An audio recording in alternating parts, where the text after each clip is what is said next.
읽고 싶은 책이 생겼나요? 책방 가기 전엔 책방 기자.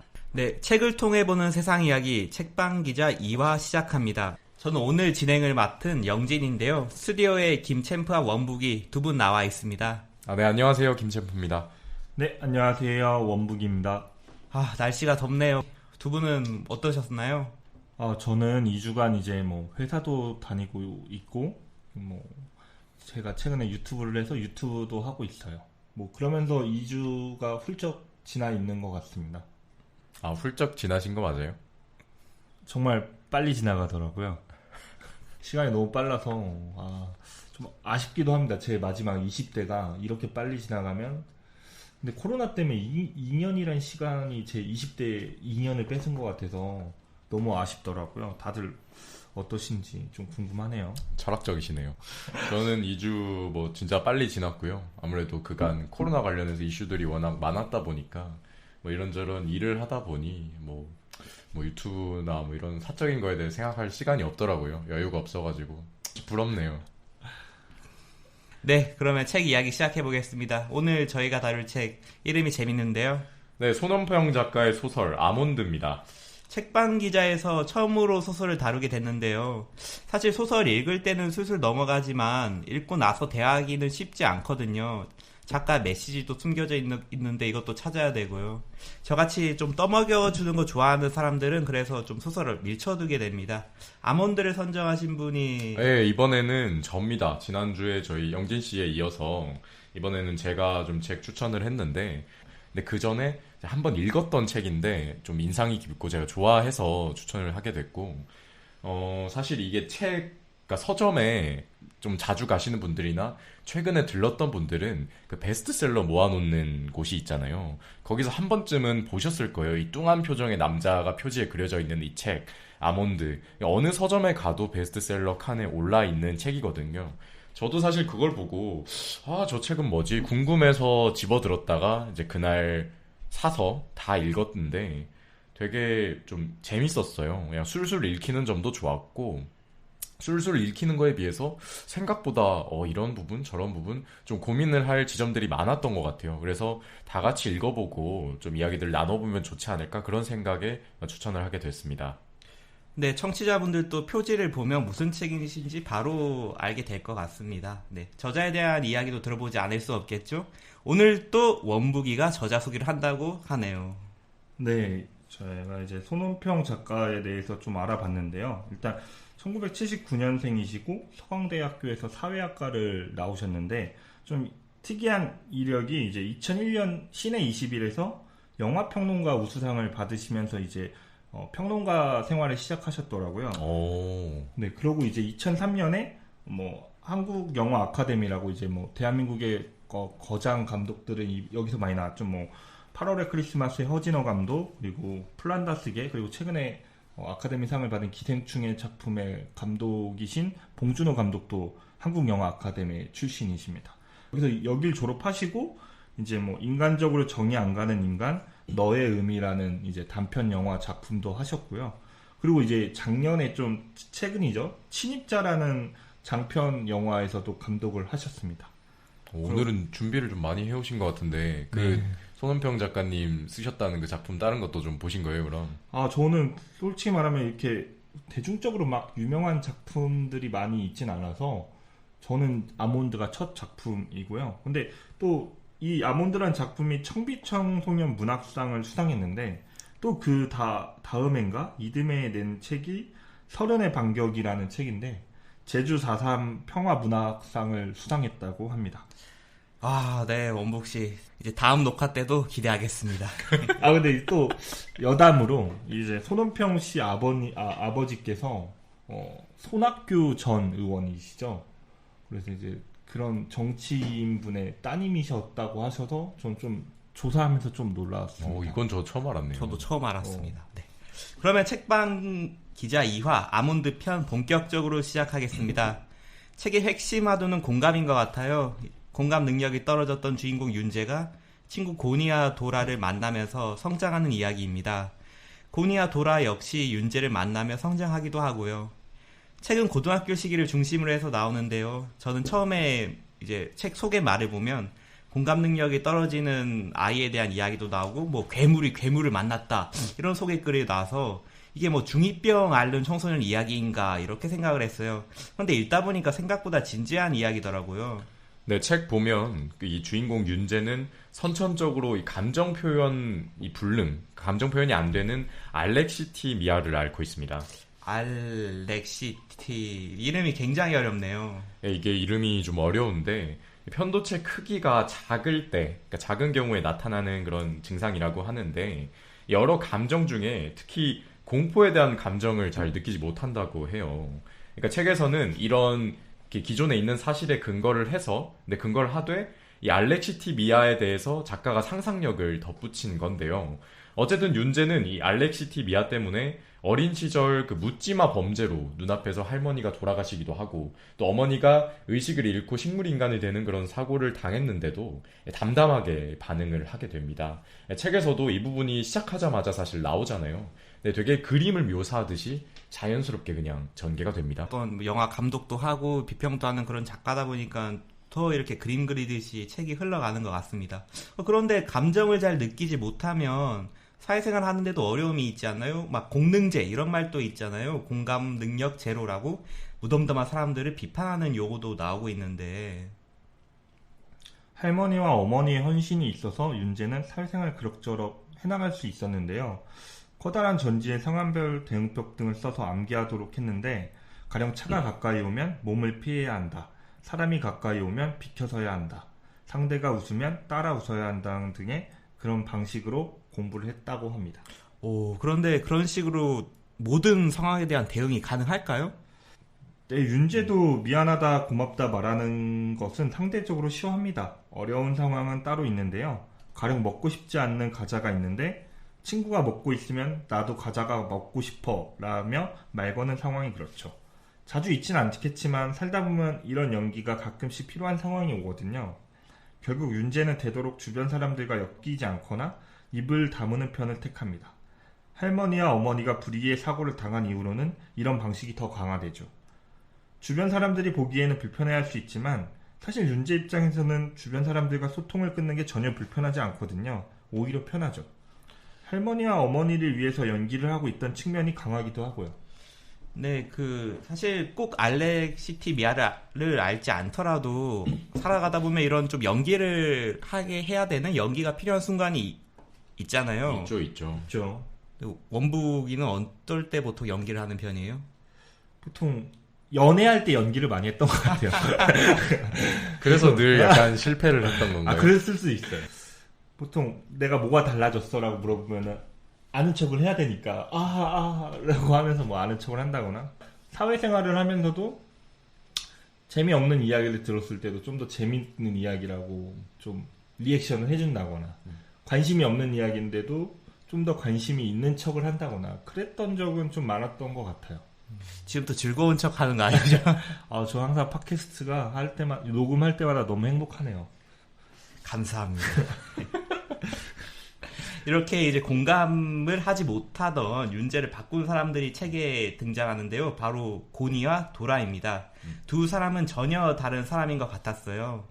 네, 여기서부터 사실 소설이 또 이제 급전개되기 시작하는데 두 캐릭터, 그러니까 고니와 도라는 정반대 인물입니다. 고니는 소위 말하는 이제 전형적인 문제아고요. 어린 시절에 부모님과 헤어져 지냈다가 다시 만났죠. 예. 그런데 서로가 서로한테 마음을 주지를 못하는 그런 상황입니다.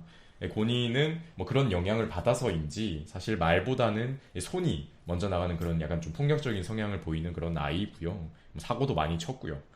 사회적인 명망을 얻은 그런 교수인 아버지 입장에서는 눈에 안 들어오죠. 그러니까 만족스럽지 않은 거예요. 그렇기 때문에 거리가 좁혀지지 않고 이 고니는 주인공 윤재 같은 경우에도 책 중반부까지는 계속해서 괴롭히는, 뭐 때리기도 하고 그런 장면들만 계속 나옵니다. 마주칠 때마다 사실 때리는 그런 모습이기도 하죠. 학교마다 그런 친구들이 꼭 한 명씩 있죠. 이제 저도 중학생 때 그런 친구들이 있었는데요. 보통 이제 원북이처럼 덩치 큰 친구들이 좀 이제 이끌고 다니면서 이렇게 못 살게 굴고 합니다. 이거 오해가 심각하네요. 이제 원북 씨가 그랬다는 게 아니고요. 예. 네, 그러면 도라는 어떤 친구죠? 네, 도라는 지금까지 제가 설명드렸던 고니하고는 이 정반대의 캐릭터입니다. 그러니까 원래 육상 선수의 꿈을 가지고 있는 그 여학생인데요. 윤재가 좋아하는 아이죠. 그런데 윤재는 감정을 느끼지 못하는 캐릭터 아니었나요? 그쵸. 그러니까 이게 어떻게 보면 큰 반전 중에 하나인 건데 사실 윤재를 그만큼이나 바꿀 수 있을 정도로 그 긍정적인 영향력을 가지고 있는 그런 캐릭터입니다. 윤재도 사실 뭐 처음부터 이렇게 막 사랑에 빠진 건 아니고요. 저희가 계속 설명했던 부분이 감정 불능이었잖아요. 그 상태에서 처음 만났을 때는 이 사랑이라는 감정에 대해서 모릅니다. 그냥 유독 눈에 들어오는 학생이 한 명 있었다. 근데 그게 도라였던 거죠. 윤재 역시도 이 사랑이라는 감정 자체를 몰랐던 그런 친구니까 자신이 내가 왜 이러지? 이렇게 생각하면서 되게 많이 혼란스러워해요. 도라는 윤재가 운영하는 이 중고 서점에 많이 방문을 하면서 뭐 말도 걸고 같이 좀 시간을 보내는데요. 혼자 생활하는 윤재에 대해서 뭐 편견을 갖고 있는 친구들이 되게 많은데 그런 사람들하고 달리 정말 편견 없이 있는 그대로 이 윤재를 바라보면서 배려하면서 대해줍니다. 그런 모습에 이 윤재가 반하기 시작을 했는데 점차 뭐 그런 모습들, 그러니까 서로가 도라와 윤재 서로가 서로를 마음에 들기 시작하죠. 어떻게 보면 사실 조금 전까지만 해도 윤재가 되게 특이한 특수한 소년 같았는데 좀 이야기를 들어보니까 또 여느 중고등학생들과 다를 바 없는 평범한 소년 같기도 하네요. 그런데 또 설명하신 말씀을 들어보니까 고니와 도라는 정말 전형적인 인물일 것 같기도 해요. 이제 한 명은 문제아 남자고 또 다른 한 명은 또 당차면서도 주인공에게 상냥한 이성 친구. 이게 또 보통 청소년물이라고 하나요? 좀 그런 작품 보면 꼭 나오는 인물들이잖아요. 그렇죠. 그런데 세팅된 약간 장치 같은 거죠. 예. 근데 아까 또 이제 시작하기 전에 원북이가 잠깐 이야기했는데 MBTI 이야기를 하더라고요.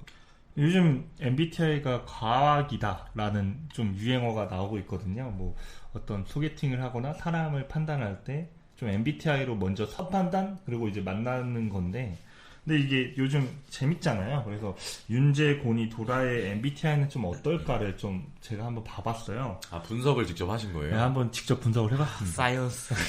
이게 과학이라고 하니까 한번 도입을 해봤는데 궁금하네요. 일단 제가 봤을 때 윤재는 ISTJ라고 판단을 했는데 일단 첫 번째 E랑 I가 있는데 외향적이냐 내향적이냐인데 윤재는 아무래도 외향적인 것보다는 내향적인 인물이었던 것 같고, 그리고 NS 중에서는 좀 더 N은 직관적이고 S는 감각적인 걸 뜻하는데요. 아무래도 좀 더 상상력이 풍부하다라고 보긴 어렵고 좀 이제 보이는 것에 대해서 좀 의존하고 그거대로 판단하는 경향이 있어서 S라고 봤고요. 그리고 F는 객관적이고 감정형인 건데 아무래도 감정이 없다 보니까 F라고 보기는 어렵다고 생각을 해서 T라고 판단을 했고, 마지막으로 이제 판단형, 인지형이 있는데 이제 판단형 같은 경우는 체계적으로 계획을 짜는 사람들을 말하고요. 인지형 같은 P 같은 경우는 다양한 변화에 긍정적인 유동적으로 상황에 대처하고 반응한다라고 이해를 하시면 돼요. 그래서 윤재는 그래서 ISTJ 같은 인물이지 않을까라고 제가 한번 판단을 해봤고, 이거 앞서 설명해준 대로 제가 또 도입을 해봤을 때 고니는 INSP 그리고 도라 같은 경우는 ENFJ라고 좀 도입을 해봤습니다.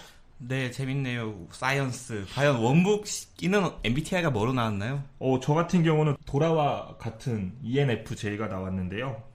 근데 좀 더 외향적이면서 왜 웃으시죠? 이게 또 제가 좀 전까지 도라는 전형적인 여고생 캐릭터라고. 그리고 제가 위에서 도라에 대해서 되게 여러 가지 칭찬을 했는데 손가락을 이런 식으로. 사실 제가 아까 적힌 걸 봤는데 아니었거든요. 아니에요.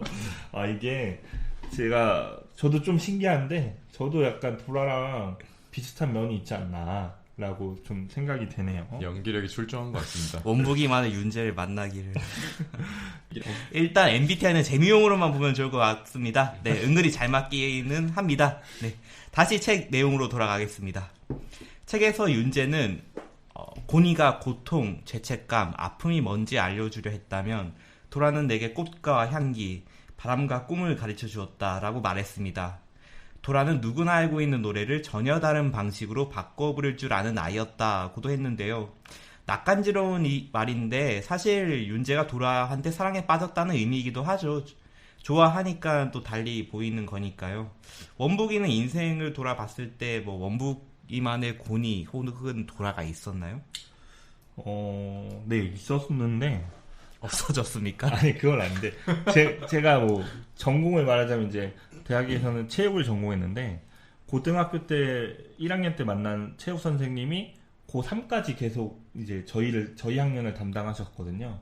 되게 인기가 많으셨어요. 너무 나이스 하시고. 그때 좀 체육에 대한 관심이 많이 생겼고, 그때 이제 같이 동네 같은 친구들도 체육을 너무 좋아했어서, 그 고등학교 2학년 때 같이 이제 체육 동아리를 저희가 만들었어요. 그 선생님하고. 그래서 그렇게 체육에 푹 빠져서 이제 공부하고 같이 그렇게 학창 시절을 보냈던 것 같아요. 그래서 막 잇몸 일으키기 내기 같은 거 하고 1,000원 걸고 잇몸 일으키기 많이 한 사람이 가져가고 뭐 이런 내기. 그래서 그때 이야기가 좀 그때 제가 많이 이런 고니와 도라 같은 학창 시절을 보내지 않았나 생각이 듭니다. 체육 선생님이 도라였다. 체육 선생님과 그때 당시 같이 체육을 한 친구들. 폴리아모리를 어린 시절부터 발빠르게. 네. 인상적이네요. 네. 김 챔프는 어떠세요? 저는 뭐 살면서 고니도 있고 도라도 있는 것 같은데 뭐 고니를 말씀을 드리면 중학교 때 생각이 좀 나요. 그러니까 중1 때 원래 초등학교 다니던 곳은 살던 곳에 가까운 곳이었어요. 가까운 곳이었는데 중학교는 그 같은 지역 아니긴 하지만 되게 멀리 떨어져 있는 새로 만들어진 학교였어요. 그래서 완전 새로운 환경, 완전 모르던 친구들하고 새로 반이 구성이 됐었는데 우연하게 어떻게 보니까 저희 반에 약간 이제 좀 소위 말해서 노는 친구들, 좀 이제 공부랑은 거리가 멀고 여러 가지 그 나이에 하면 안 되는 것들을 좋아하는 그런 친구들이 다수 있었는데 그 중에 한 친구가 제가 이제 학교 프로그램 그런 게 있었어요. 멘토 멘티 연결을 해서 조금 이제 그 과목에서 성적이 좋은 친구가 성적이 조금 안 좋은 친구를 같이 끌어줘서 좀 시너지를 내는 그런 프로그램이 있었는데 그 좀 노는 친구 무리 중에 한 명이 제 멘티가 된 거였어요. 그 당시에. 물론 이제 알려져 있는 걸로는 그리고 보통 이제 선생님들이 인식하는 걸로는 완전 문제아였죠. 말 안 듣고 공부 안 하고 하지 말라는 거 담배도 피고 오토바이도 타고 그런 친구였는데 저는 어쨌든 1대1로 그 프로그램을 해야 되니까 만나서 이야기를 하잖아요. 처음에 저 겁났어요. 그러니까 이 외적인 걸로만 저도 볼 수밖에 없으니까. 근데 얘기를 하다 보니까 그 친구 뭐 속 얘기도 나오고 하잖아요. 똑같은 그냥 사람인 거예요. 겨우 14살인데 그 친구 나름의 순수한 면도 있고 나름의 뭔가 이렇게 달성하고 싶은 그런 목표도 있고 본인에 대한 아쉬움도 있고 그래서 서로 좀 그 친구한테 공부도 가르쳐주고 그 친구도 열의를 좀 내서 성적도 올리고 이랬었는데 결국에는 그 친구는 그 친구의 길을 갔죠. 결국에는 안 됐어요. 약간 뭐 주변 영향도 받고 가정의 영향도 있었겠지만 저는 뭐 정확히는 그까지는 모르겠고 그래서 이 고니를 보면서 그런 생각이 났어요. 맨 마지막에 어쨌든 이 윤재가 본인을 엄청나게 희생하면서 고니 인생의 방향을 돌리잖아요, 사실. 근데 저는 뭐 그러지는 못했던 그냥 기억이 나서 좀 생각이 났습니다. 자기 인생 똑바로 살기도 어렵기 때문에 정말 맞아요. 어렵습니다. 네, 뭐 저도 뭐 고니가 있기는 했는데요. 또 제가 이거 듣고 찾아올까봐 말은 차마 못하겠습니다. 누군지 알 거예요, 아마 다르게. 연락 주세요. 네, 어느덧 이제 이야기가 중반부를 넘어갔습니다. 결과적으로는 이제 윤재가 고니와 도라를 만나고 또 여러 사건도 거치면서 편도체가 더 커졌죠? 그래서 뭐 감정도 더 다양하게 느끼게 되고 뭐 공감도 하게 되고 이렇게 됐는데 이게 왜 갑자기 이렇게 된 거죠? 일단 여러 사건을 거치죠. 뭐 어머니와 할머니께서 이제 불의의 사고로 돌아가시기도 했고 그때 이제 장례식장에서 아무렇지도 않는 이제 윤재에 대한 사회적인 시선 그 시선을 어떻게 바라봐야 되는지에 대해서 윤재의 고민도 있었고요. 그 중간에서 이제 신 박사라는 분께서 윤재의 감정에 대해서 좀 설명을 해주는 부연도 있고요. 그러다 보니까 이제 곤이라는 친구가 등장하죠. 곤이라는 친구가 전학을 와서 윤재에게 막 폭행도 하고 좀 더 윤재에게 좀 더 감정적인 것들에 대해서 왜 느끼지 못하냐라면서 집요하게 이제 뭐 괴롭힌다라고 표현을 할 수가 있는데, 물리치료를 이제 물리치료도 있고 뭐 이제 정신적 치료로는 나중에 이제 뭐 나비를 가져오잖아요.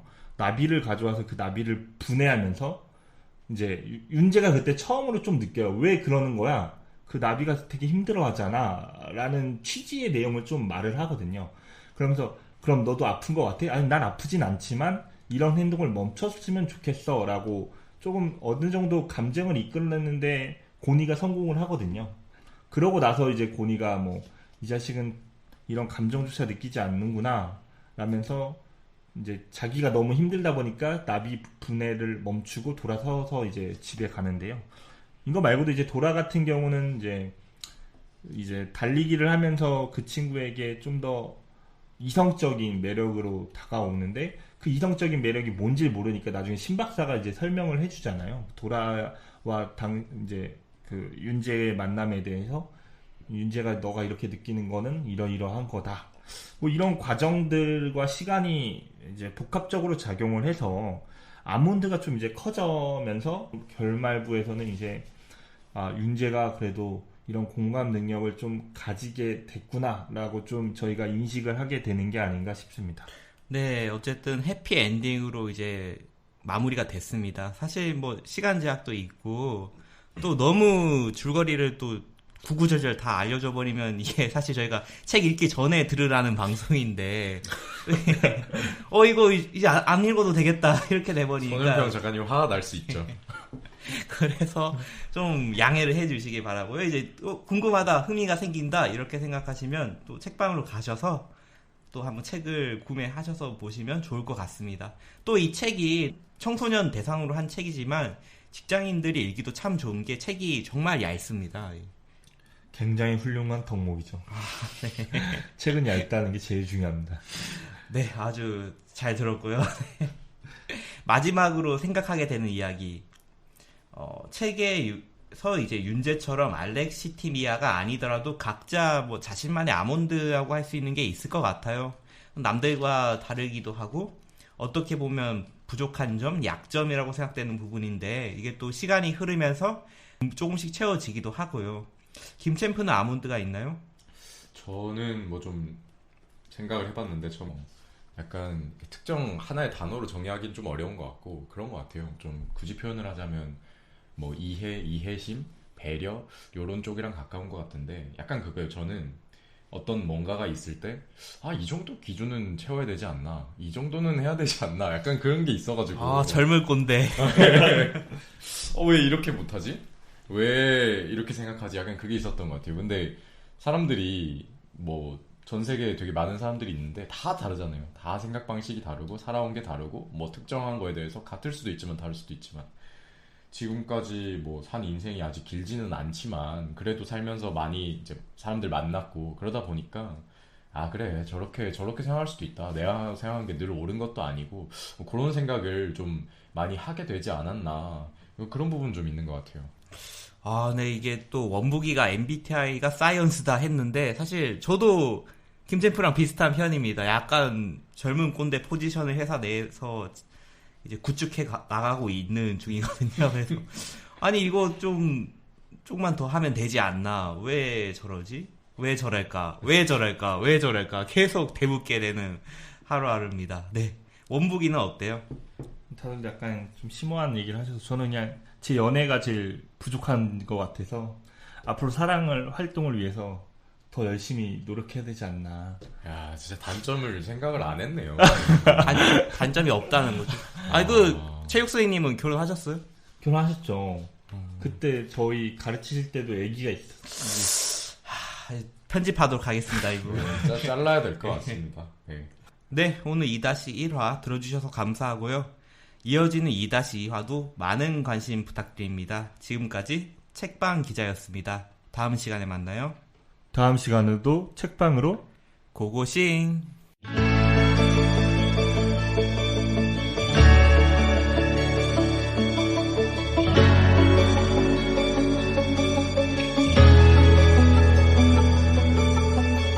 읽고 싶은 책이 생겼나요? 책방 가기 전엔 책방 기자.